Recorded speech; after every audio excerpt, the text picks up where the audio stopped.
Mesdames, Messieurs, bonjour, vous êtes dans Go News et vous avez bien raison. Benno passe à l'acte. Le président du groupe parlementaire de la coalition Benno Bokk Yakaar n'y est pas allé par 4 chemins. Abdou Mbow a joint l'acte à la parole. Une motion de censure a été déposée sur la table du président de l'Assemblée nationale dans le courant de la journée du 3 septembre. Son adoption en session plénière entraînerait de facto la démission de l'actuel Premier ministre et par effet de contagion, caractère collégial du gouvernement obligeant, celle de l'ensemble des ministres et secrétaires d'État. Pour passer, la motion de censure doit recueillir le vote favorable de la moitié des députés plus 1. C'est ce qu'on appelle la majorité absolue. Toutefois, les dés sont encore loin d'être jetés. De l'indépendance à nos jours, une seule motion de censure a prospéré.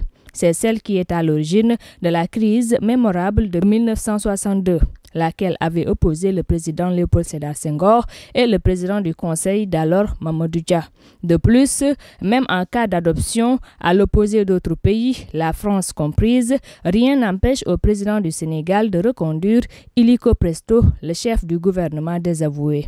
À son tour, ce dernier peut légalement proposer les mêmes membres de son gouvernement déchu et ainsi recommencer à piloter le pays quelques heures après le passage de l'ouragan.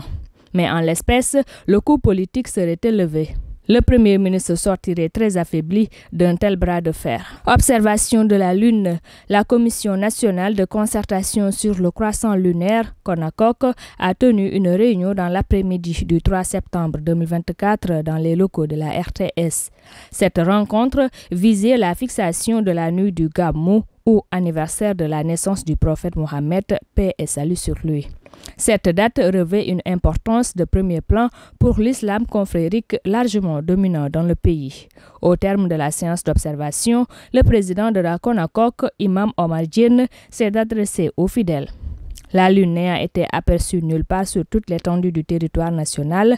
La date du Gamou est fixée au 15 septembre pour ce qui est de cette année.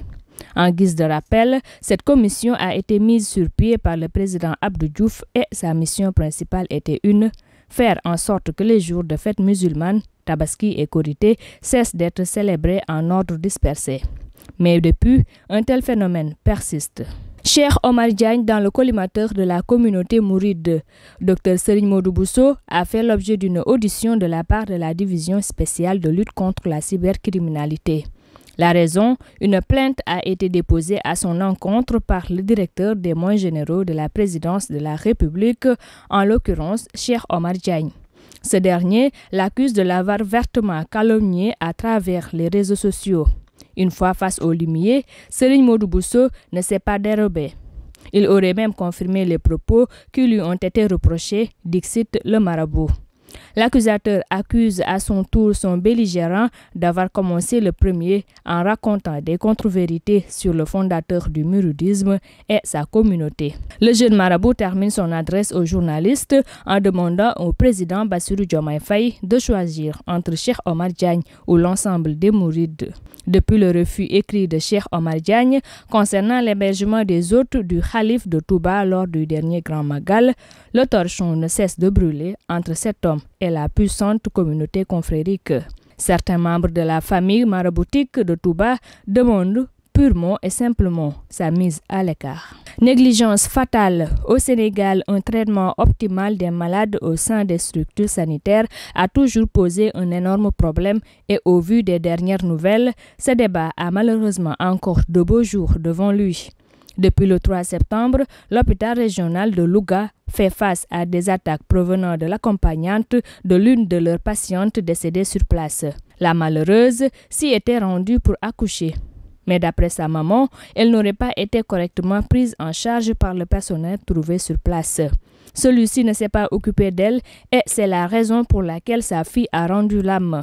Une plainte a d'ailleurs été déposée à cet effet pour y voir plus clair. L'hôpital pointé du doigt n'a pas encore livré sa version des faits. Le bâtonnier de l'ordre des médecins, interpellé à ce sujet, a déclaré avoir appris la nouvelle par le biais de la presse. Affaire à suivre. Poutine à Oulan-Bator. Le président russe Vladimir Poutine séjourne dans la capitale de la Mongolie depuis plus de 24 heures maintenant. La Mongolie est pourtant signataire du traité fondateur de la Cour pénale internationale CPI. Mais le chef du Kremlin, en dépit du mandat d'arrêt international qui le vise depuis mars 2023, y est en visite officielle. Tous les honneurs lui ont été rendus dès son arrivée et son séjour mongol est des plus paisibles. Le pays visité aurait dû procéder à son arrestation, mais la Mongolie a préféré privilégier ses relations avec Moscou. Cet axe est important dans la mesure où l'essentiel de ses fournitures en énergie en dépendent. L'Ukraine et d'autres pays, notamment occidentaux, demandent aux autorités mongoles d'arrêter et de livrer le président russe à la CPI. La Mongolie fait la sourde oreille, un camouflet pour cette cour et les États qui apportent leur aide à l'Ukraine dans sa guerre contre Moscou. Mesdames et messieurs, c'était tout pour ce Go News. Merci de l'avoir suivi et rendez-vous prochainement.